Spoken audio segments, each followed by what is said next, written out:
Arshija. I am studying 3rd class. మత్తయి సువార్త 1వ అధ్యాయం 1 నుండి 25 వచనములు. అబ్రహాము కుమారుడగు దావీదు కుమారుడైన యేసుక్రీస్తు వంశావళి.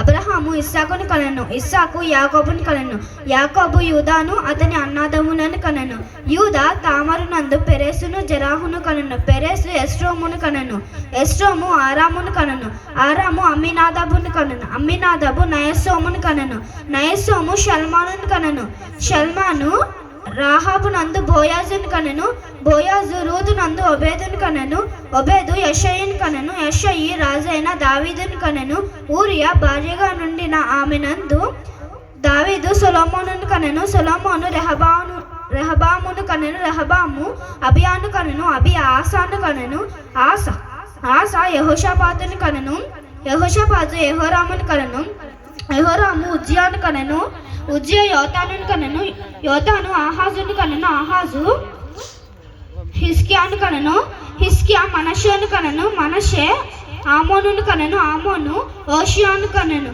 యూదులు బబులోనికి కొనుపబడిన కాలంలో ఓషియా యెకొన్యాను అతని సహోదరులను కనెను.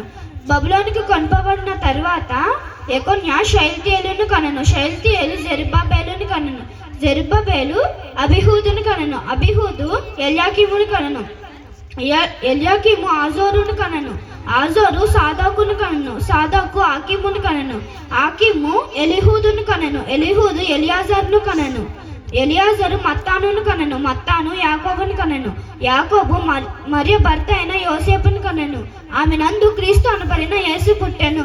ఇట్లు అబ్రహాం మొదలుకొని దావీదు వరకు తరములన్నీ 14 తరములు.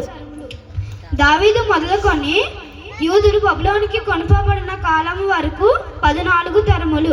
బబులోనికి కొనుపబడినది మొదలుకొని క్రీస్తు వరకు 14 తరములు. యేసుక్రీస్తు జన్మ విధము ఎట్లనగా ఆయన తల్లి అయిన మరియ యోసేపునకు ప్రదానము చేయబడిన తర్వాత వారేకము కాక మునుపు ఆమె పరిశుద్ధాత్మ వలన గర్భవతిగా ఉండెను.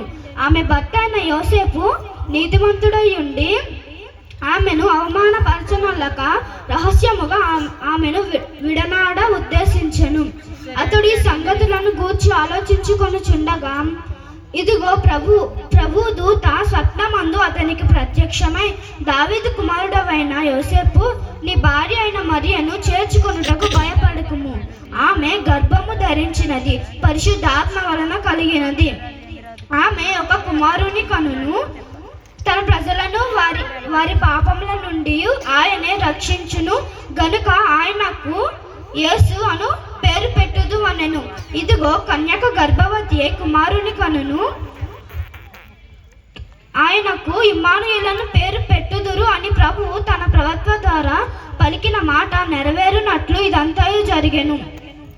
ఇమ్మానుయేలను పేరునకు భాషాంతరమున దేవుడు మనకి తోడని అర్థము.